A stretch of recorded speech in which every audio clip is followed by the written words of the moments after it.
Hello, I'm David Wilkins again from our Minnesota branch of ASALH.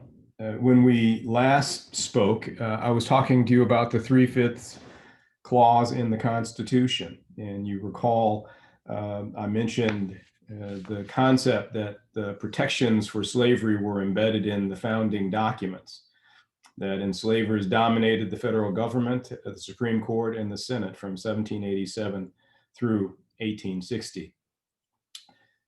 We're going to continue that discussion today. I've got a video at the end that addresses the challenges that the framers wrestled with regard to slavery and the principles of freedom that were to underpin both the Declaration and the Constitution. Another concept I want to share as we continue talking about the other protections provided enslavers in the Constitution is the concept that slavery and the slave trade were central to the development and growth of the colonial economies and what is now the United States. Let me share my screen. Again, we last spoke about the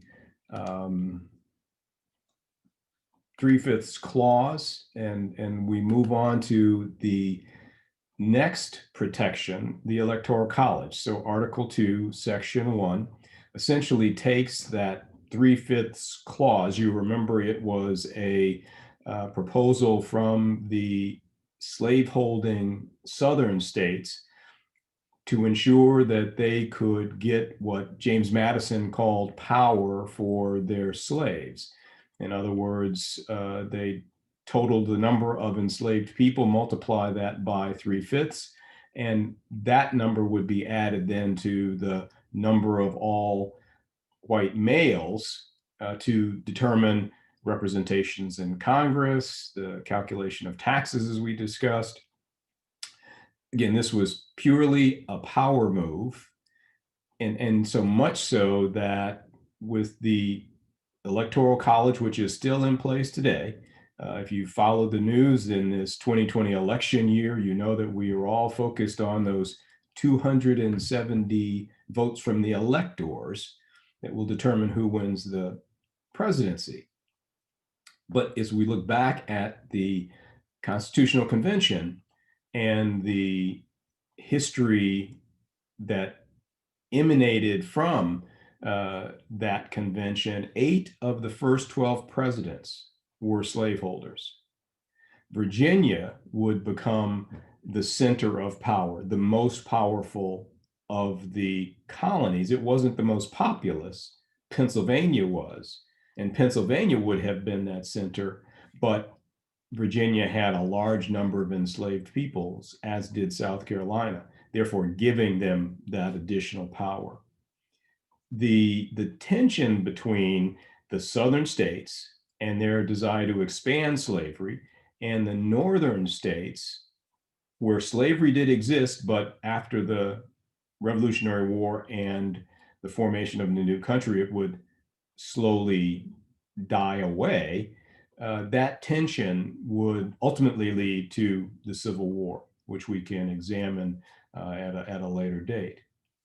So again, it's important to understand that this Electoral College is a product of that 3/5 clause, and that in fact it was an exercise of the power that the southern states gained, and we still live with that today. Slavery obviously has been abolished, but the Electoral College is still in place. You hear arguments today about why the Electoral College was formed. Was it a proposal to assert the rights of the states, the individual states? Was it a proposal that reflected perhaps the lack of trust in individual voters? The reason the Electoral College was put in place, again, grew from that 3/5 clause and the Southerners' desires to continue to exert that additional numerical power that the 3/5 clause gave them. Let's look at the third protection, popularly referred to as the Atlantic slave trade.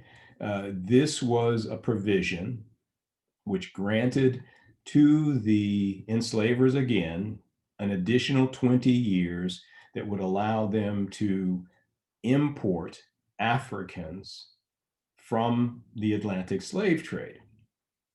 It's important to understand that the provision did not say that, didn't even refer to slavery. Remember, I made this point in the earlier video clip. The word slave and slavery appears nowhere in either the Declaration of Independence or the Constitution.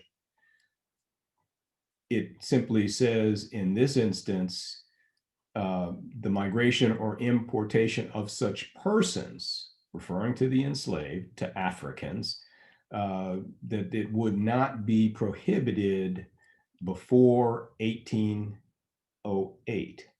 It does not say it will be precluded, it will be ended. As it turned out, Congress would pass legislation in 1808 that would end the international Atlantic slave trade. But during the period of most activity, 1803 to 1808, more than 60,000 Africans would be transported to the US, to America. The Fugitive Slave Clause, again, another example of protections for enslavers. And this one essentially says that the states who might lose their human property because they've run away are entitled to go into the state where the enslaved person has run away to and to recover their property. The clause in the Constitution did not have enforcement language. The Congress would ultimately pass a fugitive slave law in 1793. Wasn't a very effective mechanism to help them recover their slaves. In fact, the northern states were at the same time passing personal liberty laws, which allowed them to resist demands from the southern states. Ultimately, the US Congress would pass the Compromise of 1850, which included a fugitive slave law also of 1850, which was far more draconian and gave the Southern enslavers and their slave catchers far greater powers to recover both runaways and, all too often, unfortunate people of African descent who simply got caught up in the wave. So again, this is another example of that protection. And then lastly, these two provisions, Article 1, Section 8, Article 4, Section 4, essentially provide that the US government would call militia to suppress insurrections, and that they would guarantee the protection of the states against domestic violence. So both of these provisions essentially says that the southern states can rely on the arms, the force, the power of the federal government to protect their investment in enslaved people against insurrections, slave uprisings, which were occurring all more frequently and were a constant threat of the enslaver, as well as, again, in the Article 4, Section 4, the protection of the states against domestic violence. So using the force of the federal government to put down violence. So let me play a short video from Annette Gordon Reed that addresses, again, the hypocrisy and really the dilemma faced by the framers of the Constitution as they sought to ensure liberty while also protecting the entitlement of some of the framers to continue to hold men, women, and children in bondage.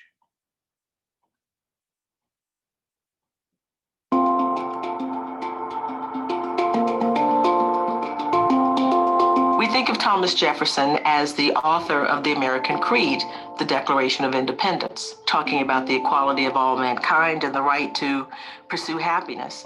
But even he was conservative on the point of actually effectuating a change in slavery. So Jefferson's understanding about the Declaration, the universal principles, was something he thought would come later on in the American experiment rather than something that would be immediate. And that's something that's very difficult for us to understand because we made the choice and we understand that slavery was an evil and it's an evil that should have been eradicated as quickly as possible. But that was not the perspective at the time. And that was not Jefferson's perspective at the time. When the framers were coming together, arguing about how to create the United States of America, the Southerners were not going to come into the Union unless they had an assurance that their interest in human property would be protected. So the Constitution of the United States, and some people would say in contravention of the ideas of the Declaration of Independence, protected slavery. Many of the American revolutionaries thought that slavery was a dying institution. The compromise was to have it where it existed and that eventually at some point slavery would die out. Now, people's understanding about dying out could extend over decades or centuries.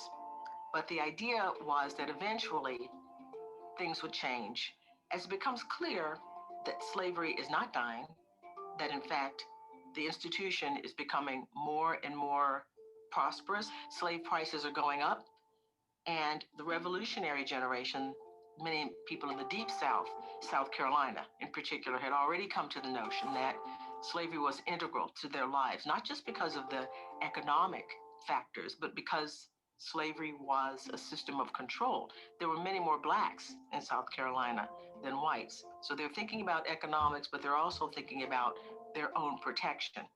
As slave prices began to grow, as the country begins to move west, they become much more wedded to the idea of slavery. Slavery becomes expansionist. And the Northerners who had agreed to come into the Union thinking that it was going to be in this one place and that it would eventually die become alarmed. As they began to make noises about their dissatisfaction with this, the Southerners point to the Constitution and say, this is the deal we made. We came in with the understanding that we'd be able to keep our slaves. And the North says, no, we thought you would keep your slaves, but in the places where it was. This expansionist notion changes the entire nature of the country, what they would call the slave power, that America would not be a free nation. It would be a nation that was supported and lived on slavery.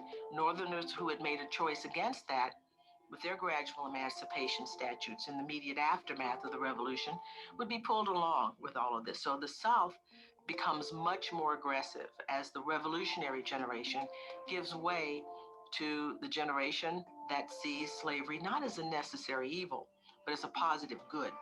And that's a big switch to go from saying, all right, this is something that we have, it's evil, and eventually go away, to people saying, no, the natural state of African people in particular is to be enslaved, and it is God's choice for us to do so and to become aggressive about it. So the South begins to look at the Constitution and make this a matter of a constitutional argument that you agreed to let us do this, and you cannot change the deal that we made. Just wanted to highlight the point that she makes in this concluding part of the video. The earlier thinking of the Jeffersons and the Madisons with it, slavery was a necessary evil. We have stolen all of these humans. They're in our midst, and we have to, Jefferson's term was, it's akin to holding a wolf by the ears. You got to hold him, you let him go, then you've got a bigger problem. Hopefully, again, that this wolf is going to die off, as they thought slavery would. Well, for the Southerners, slavery, again, is increasing, and it will continue to increase, particularly as the economy changes to a cotton kingdom, which would happen certainly in the mid to late 19th century. For them, it was a positive good because they felt it was sort of God ordained that they could civilize these black barbarians, but also good for their economy and their wealth and their profit. So again, look forward to speaking with you all again soon.